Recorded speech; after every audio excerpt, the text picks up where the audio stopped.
தமிழிசை சவுந்தரராஜன் அவர்கள் என்ன பொறுத்த வரைக்கும் நான் சொல்லுவேன், பாஜகவுக்கு அவங்க வந்து ஒரு அவமான சின்னம்னு நான் சொல்லுவேன். தேவையில்லாத ஆணி, அதெல்லாம் பிடிங்கி வெளியே போடணும். கட்சியை வளர்த்தவங்க இல்லையா அவங்க? என்னதை வளர்த்தாங்க அவங்க கட்சி? பாஜகவுக்கு உள்ள இந்த திமுகவுக்கு ஒரு கொத்தடிமை வேலை பார்க்குற குரூப் ஒன்று கிடக்கு, திராவிடியா. ஆமாம், திராவிடியா பாஜக. இதெல்லாம் அந்த பாஜக உள்ள ஆட்கள் தான் இந்த வேலையெல்லாம் இது தொடர்ந்து செய்கிறாங்க. இவர் மட்டும் இல்லை, தொடர்ந்து இதே தான் பண்ணிகிட்டே இருக்காங்க. இல்லை அப்பட்டமா ஒரு திமுக பின்புலத்தில் தமிழிசை இருக்காங்க. அவன் சந்தேகமா அது ஏன் நக்கீரன் கோபாலை கூட்டிட்டு வந்து புத்தகத்தை வெளியிடுறீங்க? உங்க நோக்கம் அப்ப என்ன? பாஜக வச்சு அது வாழ்ந்துகிட்டு இருக்கு. மோடியை தமிழகத்துல வில்லனா சித்தறிய காரணம் யாரு தெரியுமா? இந்த மூதேவி. திமுகவில் போய் சேர்ந்து சந்தோஷமா சேர்த்து கொள்ளாமே, அண்ணன் உண்ணேன்ட்டு அப்படி கூடவே போகலாமே, தப்பே கிடையாது. அங்க ஏற்கனவே ஒரு தங்கச்சி உள்ள இருக்கு, நீங்க ஒரு இன்னொரு தங்கச்சியா போய் சேருங்க. ஸ்டாலின் வேண்டான்னு சொல்ல போறாரு, அந்த காரும் ஏத்துக்க போறாரு, போய் இருக்கலாமே. உங்களை பல்லாக்களை வச்சு தூக்கிட்டு போனா எவன் தூக்கிட்டு போவான்? அதிருப்தி பிஜேபி நிர்வாகிகளுக்கே பிடிக்கல. பாஜகவை பிடித்த பீடைகள் நான் சொல்லணும். இவங்கெல்லாம் தூக்கி வெளியே போடணும் என்கிட்ட கேட்டா. சேனல் 5 தமிழ் நேயர்களுக்கு வணக்கம். இன்று நேர்காணலில் மூத்த பத்திரிகையாளர் எழுத்தாளர் திரு சின்னப்பா கணேசன் அவர்கள் நம்மோடு இணைந்திருக்கிறார். வாருங்கள் பேசுவோம். சார் வணக்கம். சார் வணக்கம். வணக்கம் வணக்கம் சார், இப்போ தமிழகத்தில் பார்த்தீங்கன்னா அண்ணாமலை அவர்கள் எதிர்கட்சியாக திமுகவை அதிமுகவை நேரடியாக நோக்குவாரா இல்லை பாஜகவே நோக்குவாரா? ஏன்னா தொடர்ந்து மூத்த நிர்வாகிகள் அவரை ரொம்ப சங்கடப்படுத்திட்டே இருக்க மாதிரியான தகவல்கள் வந்துட்டே இருக்குது. அடுத்தடுத்து குற்றச்சாட்டுகளை வச்சுக்கிட்டே இருக்காங்க. குறிப்பாக தமிழிசை சவுந்தரராஜன் அவர்கள் இந்த மாதிரி குற்ற பின்னணி ரவுடிகளை எல்லாம் கட்சியில் இணைச்சி வச்சுருக்காங்க அப்படின்னு சொல்லி ஒரு செய்தியும் வெளிவந்திருக்கு. எப்படி பார்க்குறீங்க அதை நீங்கள்? ஆமாம், இது எப்படின்னா, அதாவது பாஜகவுக்கு தமிழிசை சவுந்தரராஜன் அவர்கள் என்ன பொறுத்த வரைக்கும் நான் சொல்லுவேன், பாஜகவுக்கு அவங்க ஒரு அவமான சின்னம்னு நான் சொல்லுவேன். தேவையில்லாத ஆணி, அதெல்லாம் பிடிங்கி வெளியே போடணும். கட்சியை வளர்த்தவங்க இல்லையா அவங்க? என்னதை வளர்த்தாங்க அவங்க கட்சி? இவங்க என்ன தெரியுமா பேட்டி கொடுத்தாங்க? என்னைக்கு பேட்டி கொடுத்தாங்க தெரியுமா? அதுல இருந்தே நீங்க ஆரம்பிங்க. அவங்க இந்த பேட்டியை கொடுத்தது என்னைக்கு தெரியுமா?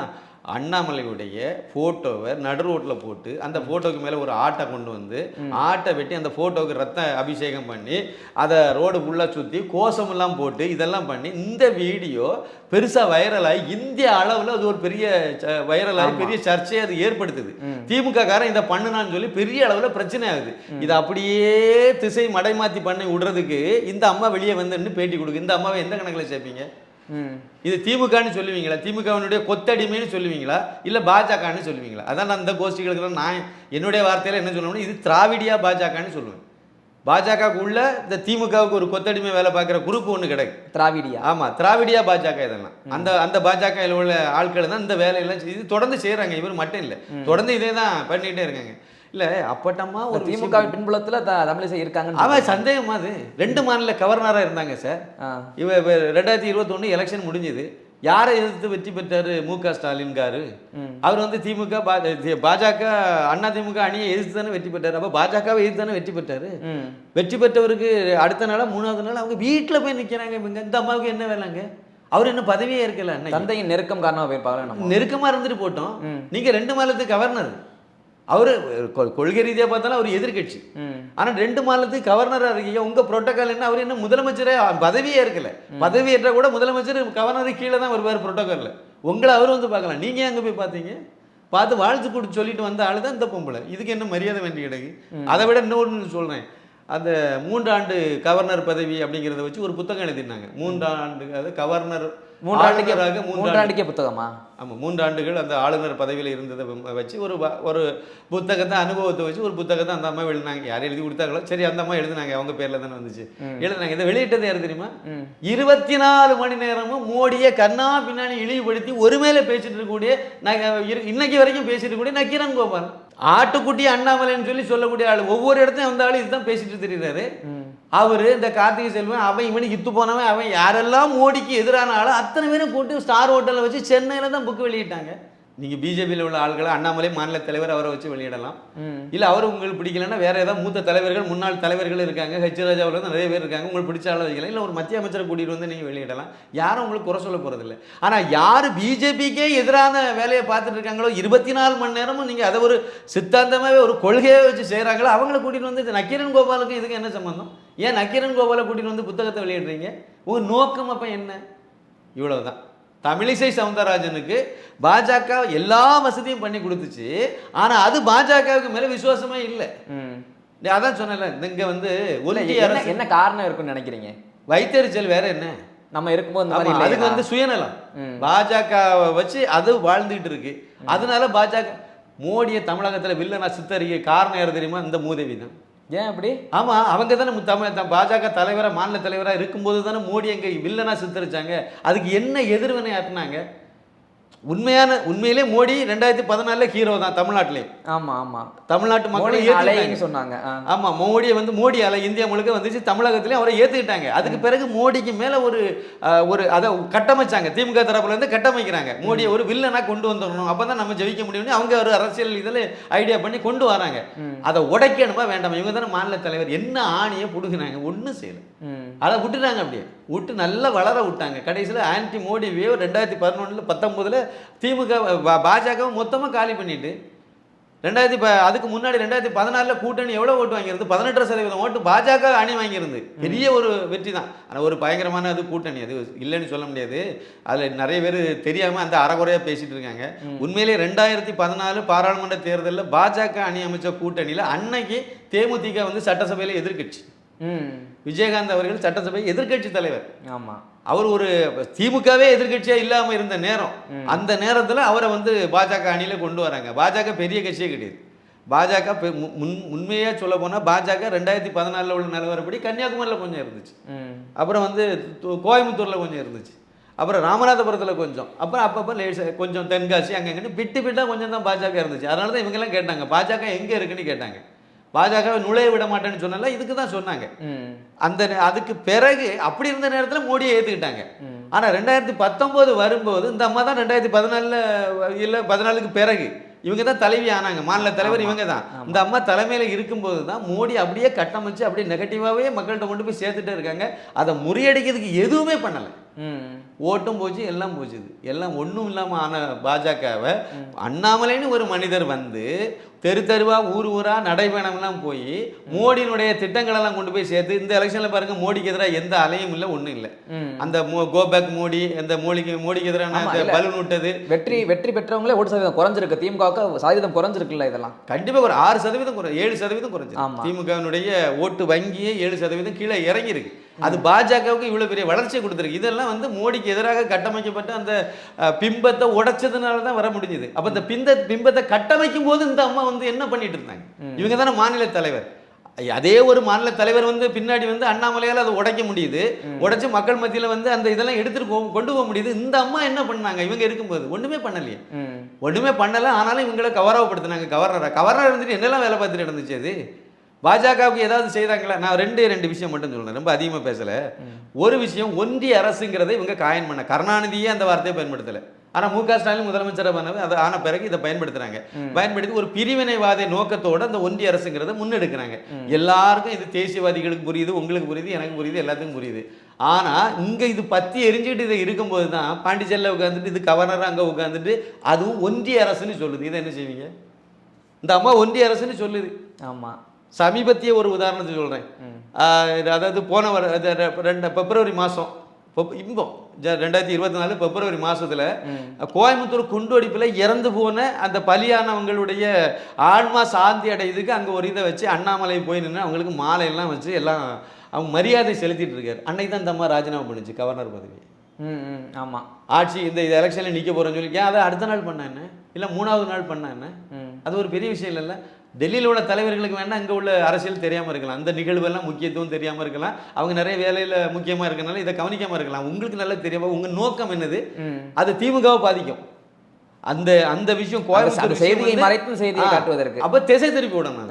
அதுக்கு நம்ம தெளிவாக வேலை. அப்போ யாருக்க வேண்டி வேலை பாருங்க? இந்த கோபாலபுரம் குடும்பம், இந்த ஓங்கோல் குடும்பத்துக்கு வேலை பார்க்குறாங்க. அது அந்த குடும்பத்தில் போய் சேரலாம், அந்த கட்சியில் சேரலாமே, திமுகவில் போய் சேர்ந்து சந்தோஷமாக செஞ்சுட்டு போகலாமே, அண்ணன் உண்ணேன்ட்டு அப்படி கூடவே போகலாமே, தப்பே கிடையாது. அங்கே ஏற்கனவே ஒரு தங்கச்சி உள்ளே இருக்கு, நீங்கள் இன்னொரு தங்கச்சியாக போய் சேருங்க. ஸ்டாலின் வேண்டானே சொல்ல போறாரு, அந்த காரும் ஏற்றுக்க போறாரு, போய் இருக்கலாமே. நோக்கம் இதான் சார், அது இதை தவிர வேற எதுவுமே கிடையாது. இந்த வேலையை தான் இது செய்யும். இதை தான் தொடர்ந்து பண்ணிட்டே இருக்காங்க. பின்னணி உள்ளவங்க அண்ணாமலை தலைமையில சேர்ந்திருக்காங்க. நான் இருக்கும்போது அப்படியே கட்டுப்பாடா இருந்தது. எவன் வந்தான்னு கேட்கிறேன் போத. இந்த அம்மா இருக்கும்போது எத்தனை பேர் பிஜேபியில் வந்து சேர்ந்தாங்க சொல்லுங்க? இப்போ அப்படி இல்லை. சீமான் கட்சியில இருந்து முதற்கொண்டு அண்ணாமலை பக்கம் வந்திருக்காங்க. அண்ணாமலைக்காக பாஜக வந்தாங்க. நீ அதை பார்க்கணும். அண்ணாமலைக்காக பாஜக அது அந்த மாதிரி நிறைய எனக்கு தெரிஞ்ச நிறைய பேர் எங்கள் குடும்பத்தில் உள்ள சீமானுக்கு பின்னாடி போனவங்களாம் திருப்பி ரிவர்ஸில் வந்து அண்ணாமலை பக்கம் வந்து நிற்கிறாங்க. கன்னியாகுமரி மாவட்டத்தில் இவங்கெல்லாம் வந்தாங்க. எனக்கு தெரியும், நட்பு ஓட்டத்துலையும் இருக்குது, இது இருக்காங்க. இப்படியெல்லாம் இப்போ வந்திருக்காங்க. தமிழிசை சவுந்தரராஜன் பாஜகவினுடைய தலைவராக இருந்தபோது எத்தனை பேர் பாஜகவில் வந்து சேர்ந்தாங்க சொல்லுங்கள்? யாருமே வரலையே. அப்படி தானே ஒரு கட்சி வச்சு பிஜேபின்னு யாருக்கும் தெரியாது. பிஜேபி எங்கேயோ ஒரு இடத்துல இருந்தது தானே, அதை எல்லா மக்கள் மத்தியிலையும் கொண்டு சேர்த்தது இவர் தானே சேர்த்தார். அப்புறம் இந்த குற்ற பின்னணி ஒரே ஒரு விஷயம் தான் சார். குற்ற பின்னணியில் உள்ள வந்தாங்களா இல்லையான்னு எனக்கு தெரியாது. நான் வெளிப்படையாகவே சொல்லிடுறேன், எனக்கு அது தெரியாது. ஆனால் நான் என்ன சொல்கிறேன் அப்படின்னா, உங்களுக்கு கல்யாணம் நடக்க போகுது அப்படின்னா இப்போ அலைன்ஸ் பார்க்குறீங்கன்னா அந்த பொண்ணு கல்யாணத்துக்கு பிறகு உங்களுக்கு நல்ல மனைவியாக இருந்தால் போதும். அதுக்கு முன்னாடி அந்த பொண்ணு வந்து யாரையாவது லவ் பண்ணியிருக்காங்களா, இந்த ஆராய்ச்சியெல்லாம் பண்ணிங்கன்னா வாழவே முடியாது. அரசியலுக்கு சரி வராது. அரசியலும் இதே தான். உங்கள் கட்சிக்கு வரக்கூடியவன் எல்லாம் ஒன்று திமுகலேருந்து வரணும், பாஜக வரணும், இல்லை திமுக அதிமுகலேருந்து வரணும், இல்லை காங்கிரஸ்லேருந்து வரணும், கம்யூனிஸ்ட்லேருந்து வரணும், இல்லை விடுதலை சிறுத்தைகள்லேருந்து வரணும். விடுதலை சிறுத்தைகள்லேருந்து வரவே திமுகலேருந்து வரும் எல்லாருமே வந்து ரொம்ப பாஜகவில் உள்ளமே நேர்மையாக இருப்பான். அந்த எந்த குற்ற பின்னணி இருக்கான்னு சொல்கிறீங்களா? அவர் தான் தலைவரே சொல்கிறாரு, விடுதலை சிறுத்தைகளில் 8-10 கேஸ் இருக்குன்னு சொல்லி எஃப்ஐஆர் இருக்குன்னு சொல்கிறாரு. அதில் 3 கொலை கேஸ் இருக்குன்னு சொல்கிறாரு. அப்போ அங்கே தொண்டரில் எத்தனை பேர் இந்த குற்ற பின்னணி இல்லாதவங்க எப்படி இருப்பாங்க? இதே மாதிரி தானே திமுகவில் அவ்வளோ ரவுடி கட்சி அது, அதில் இருக்கதே முக்கால்வாசி பேர் ரவுடி தான் இருப்பாங்க. அப்போ அதுலேருந்து 4 பேர் இங்கே வரான்னா அவங்க எப்படிப்பட்ட குற்ற பின்னணி தான் இருக்கும்? வந்த பிறகு அவங்க அதை செய்கிறாங்களா, இங்கே வந்த பிறகு அந்த குற்ற செயலில் ஈடுபடுறாங்களா, அதை நீங்கள் பார்க்கணும். அதுதான் கரெக்டான இதாக இருக்கும். இங்கே வந்த பிறகு அவங்க வந்து இன்னொன்று, இந்த உத்தமபாளையம் அங்கேருந்து ஒருத்தங்க எலெக்ஷனுக்கு முன்னாடி பேசும்போது ஒருத்தங்க சொன்னாங்க, திமுக குடும்பம் அவர் வந்து டாஸ்மாக் கடையில் பார் வச்சு நடத்திட்டு இருந்தவர், அதில் நல்லா சம்பாதிச்சவரும் கூட. சம்பாதிச்சுட்டு இருந்தவர் திடீர்னு வந்து அதெல்லாம் வேண்டாம்னு சொல்லி விட்டுட்டு நேராக ஜூஸ் கடை நடத்த ஆரம்பிச்சார். கோயில் பக்கத்துலவே ஒரு பெரிய ஜூஸ் கடையை ஒன்று ஒரு 15 லட்ச ரூபா இன்வெஸ்ட் பண்ணி எல்லாம் ஆடம்பரமாக நல்லா பெருசாக செய்ய ஆரம்பித்தார். அப்போ அந்த ஒரு அம்மா என்கிட்ட பேசினவங்க, அவங்ககிட்ட கேட்டாங்க, இப்போ நீ அங்கே இந்த பாரில் இதெல்லாம் நடத்திட்டு இருந்தேன், திடீர்னு ஜூஸ் கடை வைக்கிறியே என்னப்பா விஷயம்னு சொன்னோன்னே, இல்லை எனக்கு அண்ணாமலையே பிடிச்சிருக்கு, நான் அண்ணாமலை இப்போ இதை நான் ஏற்றுக்க போகிறேன். அப்போ அவருக்கு பின்னாடி வரும்போது நான் அங்கே போய் பார் வச்சா அது எப்படி சரியாக இருக்கும்? அது தப்பு இல்லை. அது இவ்வளோ நாளும் திமுகவில் இருந்தேன், அது ஓகே. ஆனால் இப்போ அண்ணாமலை பக்கம் நான் பாஜகவுக்கு வரேன் அப்படின்னா நான் வந்து பார் வைக்க விடாது, ஜூஸ் கடை வச்சாதான் அது நேர்மையான ஒரு இதாக இருக்கும். அதனால அது கெடுதல். இது வந்து நல்லது, ஒன்றும் பிரச்சனை இல்லை. அதனால் வருமானம் கம்மியாக வந்தாலும் பரவாயில்ல, எனக்கு இது போதும் அப்படின்னு சொல்லி ஒருத்தர் சொல்லி அதை என்கிட்ட நம்ம பெருமையாக சொன்னாங்க. சொன்னவங்க ஒரு முஸ்லீம், சஹானாஸ் பேகம், அந்த அம்மா பேர் உத்தமபாளையம். வேணா உங்கள்கிட்ட நேரடியாகவே பேச வைக்கிறேன். அவங்க இதை சொன்னாங்க, அவருக்கு பேரையும் சொன்னாங்க, எனக்கு மறந்து போச்சு. சொன்னாங்க இந்த மாதிரி பாஜகவுக்கு வரணும்னாலே இந்த குற்ற பின்னணியில் இருந்தால் கூட, இல்லை தப்பான ஒரு தொழில் பண்ணால் கூட அந்த தொழிலை பண்ணக்கூடாது. தப்பான தொழில் கிடையாது, சட்டப்பூர்வமான தான் பார் நடத்துறது.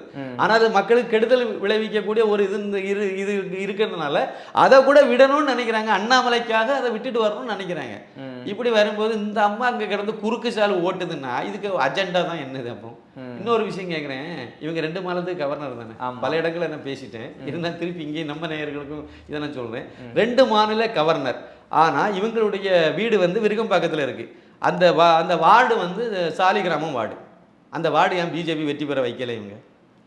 இவங்க 2 மாநிலத்துக்கு கவர்னர், நேரடியாக பிரச்சாரம் பண்ண முடியாது, அது எல்லாத்துக்கும் தெரியும். அரசியல் கட்சியில் பிரச்சாரம் பண்ணுறதுலாம் கிடையாது. ஆனால் அங்கே இருக்கக்கூடிய கட்சிக்காரங்க நிர்வாகிகளை கூப்பிடக்கூடாது, அவங்ககிட்ட பேசக்கூடாதுன்னு ஒன்றும் கிடையாதுல்ல. பேசி அவங்களே எப்பா ப்ரெஸ்டீஜ், என் வீடு இருக்குது, என் வார்டு, எப்படியாவது வெற்றி பெறணும், அதுக்கு என்ன செய்யணும் அப்படிங்கிறத இவங்க ஒரு மாநில தலைவியாக இருந்தவங்க, தலைவராக இருந்தவங்க தானே, இவங்களுக்கு எல்லா வசதியும் தெரியும்ல. தேவையான வசதியெல்லாம் பண்ணி கொடுத்து யோசனைகள்லாம் சொல்லி வெற்றி பெற வைக்கலாமே. ஆளுநர் வேலையில் பிஸியாக இருந்திருப்பாங்களோ என்னவோ. என்ன பிஸியாக இருந்தாங்க அவங்க? 2 மாநிலம் அங்கே எத்தனை ஆணியை கலத்தி வச்சு நட்டை கலத்திட்டு இருந்தாங்க. அங்கே ஒன்றும் கிடையாது சார். இன்னும் கன்னியாகுமரி அகஸ்தீஸ்வரம் தான் அவங்க பூர்வீக ஊர். எங்கள் ஊர் பக்கத்தில் தான் அகஸ்தீஸ்வரங்கிற கிராமம். 15 வார்டு உண்டு அங்கே. 15 சின்ன சின்ன இதுதானே டவுன் பஞ்சாயத்து. 15 மெம்பர் அங்கே உண்டு. இதில் 8 பேர் வெற்றி பெற்ற பாஜக அந்த பஞ்சாயத்தை கைப்பற்றும். இதை செய்ய முடியல இந்த அம்மாவால். சின்ன பஞ்சாயத்து தானே சார், அதில் எவ்வளோ செலவாக போகுது?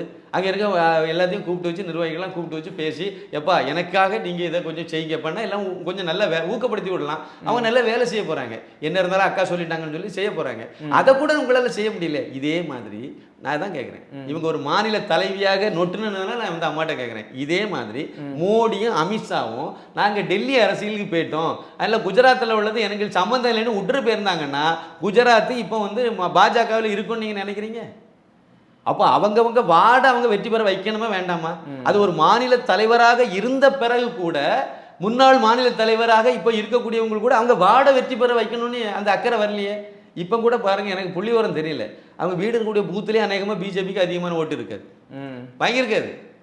வாங்கியிருக்காது. 2016 இந்த அம்மா தான் விருகம்பாக்கம் தொகுதி பாஜக வேட்பாளராக எம்எல்ஏ எலெக்ஷனில் நின்றுச்சு. 18,500 ஓட்டை ஏதோ வாங்கினாங்க. அந்த வார்டுலேயே இப்போ பிஜேபிக்கு அதிகமாக அந்த அந்த சட்டமன்ற தொகுதியிலேயே இப்போ வந்து பிஜேபிக்கு அதிகமான ஓட்டு கிடைச்சிருக்காது. 2வது இடத்துல கூட வந்திருக்குமானு கேள்விக்குறி தான். ஒருவேளை அது அதிமுக ரொம்ப கீழே போனதுனால இருக்கலாம். மற்றபடி அதெல்லாம் அதிகமான ஓட்டு வாங்கியிருக்கலாமே. ஏன் அப்படி இவங்க குறை சொல்கிறாங்களே, யாரை சொல்கிறாங்க? அண்ணாமலையை குறை சொல்கிறாங்கல்ல.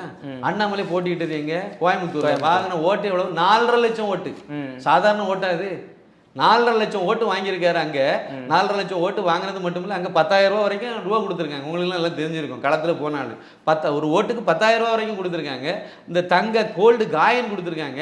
என்னெல்லாமோ கொடுத்து இவ்வளோ தூரம் பண்ண பிறகு அதை தாண்டி ஒரு 4.5 லட்சம் ஓட்டு வாங்கியிருக்காரு. அதை விட முக்கியம் 492 பூத்துக்களில் வந்து பாஜக அதிகமான ஓட்டு வாங்கியிருக்கு. திமுக வேட்பாளர் ராஜ்குமார் வந்து அவருடைய வீடு இருக்கக்கூடிய வார்டில் வந்து பிஜேபி 80 ஓட்டு அதிகமாக வாங்கியிருக்கு அந்த தொகுதியில். இந்த தொகுதியில் இவங்க வீடு அங்கே தான் இருக்குது.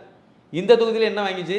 2014 எல் கணேசன் 2,59,000 ஓட்டு வாங்கின தொகுதி அது பாஜகவில்.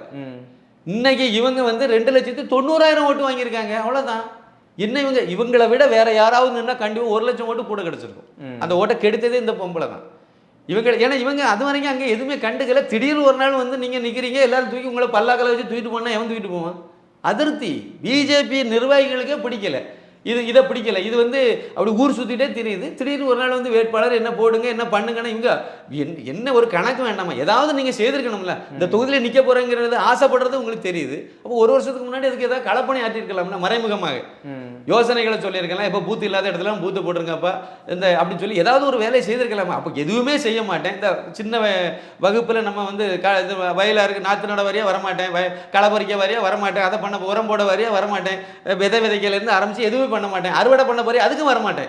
ஆனா எல்லாம் பங்கு வைக்க வரேன்னா நான் வந்து நிற்பேன். சாப்பிட்றதுக்கு சோறு முக்கியங்கிற மாதிரி இந்த மாதிரி தானே இந்த கேரக்டர் இருக்கு. அதனால தான் சொல்றேன், இது மட்டும் இல்லை. இந்த கல்யாணராமன் ஒருத்தர் கிடைக்காரு, அவரும் அப்படித்தான். இன்னொன்று இவங்களெல்லாம் பற்றி நிறைய கதைகள் இருக்கு. ரொம்ப மோசமான கேரக்டர்னு நான் சொல்லுவேன். இவங்கெல்லாம் பாஜகவுக்கு தேவையில்லாத ஆணின்னு சொல்லுவேன். பாஜகவை பிடித்த பீடைகள்னு நான் சொல்லுவேன். இவங்கெல்லாம் தூக்கி வெளியே போடணும் என்கிட்ட கேட்டால். பாஜகவுக்கு இதனால இடைஞ்சல் தான். ஏன்னா ஒரு வாராது வந்த ஒரு மாமணி அண்ணாமலை ஐபிஎஸ், அவர் பாஜக கிடைச்ச ஒரு வரப்பிரசாதம். அவரை வச்சு எப்படி முன்னிலைப்படுத்திட்டு நம்ம அவரை அந்த கட்சியை வளர்க்குற வேலை ஒன்று, அதைத்தானே ஒரு மூத்த நிர்வாகிகள் செய்யணும். ஆனால் அதை செய்யாமல் அதுக்கு குறுக்கு சால் ஓட்டுறாங்கன்னா இவங்களுடைய எண்ணம். இதில் இன்னொரு உதாரணம் சொல்லிடுறேன். 2014 பாராளுமன்ற தேர்தலில் மோடியை வந்து பிரதமர் வேட்பாளராக அறிவிக்கப்பட்ட போது அவருக்கு நிறைய எதிர்ப்பு. மூத்த தலைவர் எல்கே அத்வானி முதற்கொண்டு அவருக்கு விருப்பம் இல்லை. அதில் அவரை நிப்பாட்டணும்னு சொல்லி ஒரு ஆசை, ஒரு எதிர்பார்ப்பு. கடைசியில் அவர் ஒதுங்கிட்டாருன்னு வச்சுருங்களேன். அவரை எதிர்த்த ஆட்கள்லாம் என்ன ஆனாங்கன்னு பாருங்க. ஒரு ஆள் கூட இப்போ இல்லை. எல்லாரும் அப்படியே காணாமே போயிட்டாங்க, திசை தெரியாமல் போயிட்டாங்க. யாருமே சீன்ல இல்லாமல் போயிட்டாங்க. இந்த மாதிரி தான் இவங்களாம் அடையாளம் இல்லாமல் போகக்கூடிய ஆள் தான் இவங்க. அண்ணாமலை அன்னைக்கு மோடியை எதிர்த்த மாதிரி தான் தமிழகத்தில் அண்ணாமலையை எதிர்க்கிறாங்க. அண்ணாமலையை எதிர்க்கக்கூடிய பாஜக யாருமே முன்னேற முடியாது, வந்துட மாட்டாங்க. ஒரு வேணா அதிகபட்சம் ஒரு 2-3 மாதம் கொஞ்ச நாள் இந்த காய்கறி இருக்கிற மாதிரி பேசிட்டு கிடப்பாங்க. அப்புறம் வேற எங்கேயும் தான் போகணும். அது பிறகு எதிர்காலமே இல்லாமல் தான் போகும். அது சத்ருகன் சிங்காவாக இருந்தாலும் சரி தான், ஜஸ்வந்த் சிங்காவாக இருந்தாலும் சரி தான், இன்னும் நிறைய தலைகள் எல்லாரும் அப்படியே போயிட்டாங்க, அப்படி இல்லாமல் போயிட்டாங்க. இதுதான் வந்து இங்கே நடக்க போகுது. இதுதான் உண்மை. ஓகே சார், நேரத்தை ஒதுக்கி பதில் தம்பிக்கு ரொம்ப நன்றி. தொடர்ந்து பேசுவோம். மிக்க நன்றி. வணக்கம்.